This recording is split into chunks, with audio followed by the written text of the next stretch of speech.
Member for Oak Bay, Gordon Head. Thank you, Honourable Speaker. Yesterday, the Premier claimed that government made, and I quote, a principled policy decision, end quote, regarding the direction that First Nations treaty negotiations will take.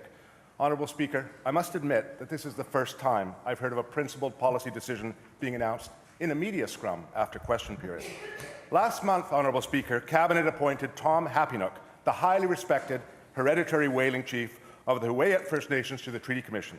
As the Minister of Aboriginal Relations and Reconciliation will know, trust and respect are two essential characteristics of relationship building. My question is this. Did the Minister of Aboriginal Relations and Reconciliation inform Mr. Happynook prior to his appointment that the government's new direction would include no longer appointing George Abbott or anyone else as Chief Commissioner and potentially dismantling of the entire Treaty Commission? Minister of Aboriginal Relations and Reconciliation.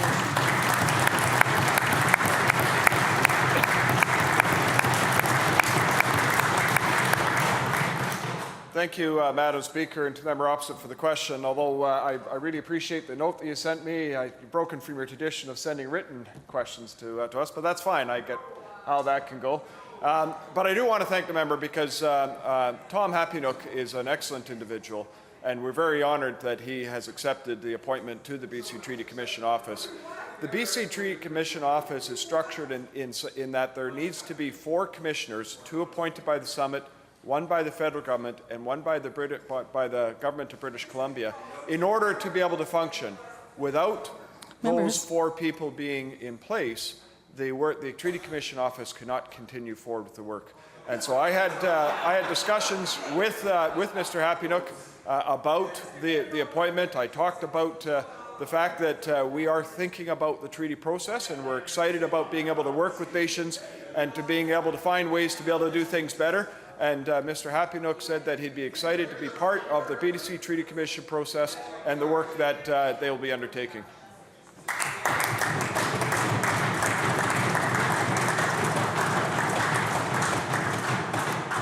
Bay, Gordon Head on supplemental. Well, thank you, Honourable Speaker. I would suggest that the Minister call up Mr. Happynook, as I did yesterday, and ask the same question of him. Honourable Speaker, I've heard that the Minister of Aboriginal Relations and Reconciliation is a man of integrity. I've heard this not only from his constituents, but also from First Nations. However, Honourable Speaker, in order for a minister to be able to do his job, he must have the trust of the Cabinet and the Premier. This is especially true for the portfolio of Aboriginal Affairs and Reconciliation, which comes with the added burden of historical BC governments dealing in bad faith with First Nations and with the complexity of navigating an intricate treaty process. The events of the past few weeks, Madam Speaker, have thrown into doubt whether this minister can speak with authority to First Nations, given the fact that the Premier is making major decisions that affect the foundation of his work, apparently without his knowledge. Honourable Speaker, through you to the minister, an honourable man of integrity as he is, how can he continue to head up this portfolio when his ability to build trust and respect with First Nations is being undermined by the Premier? Minister of Aboriginal Relations and Reconciliation.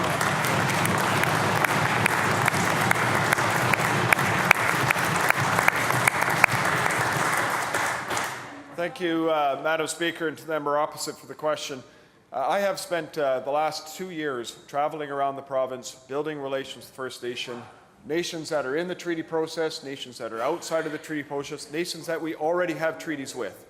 We continue to find ways to work with all nations on progressing with our relationship with First Nations. And I find it interesting that both nations that are in treaty and not in treaty have all said the same similar things to me. The process needs to be reviewed. We need to find ways to be able to improve things. And so I've been working very closely with all nations. We've been listening to them. We've had the All Chiefs meeting. We heard this message come forward. And even with the wide range of groups that we have, there is one thing that is consistent, and that is First Nations want to see good things for their people. They want to see healthy and wealthy communities. They want to work with the province and the federal government on the relationships, and they want to be able to build a prosperous future. And we plan to work with them as partners in doing that. Minister.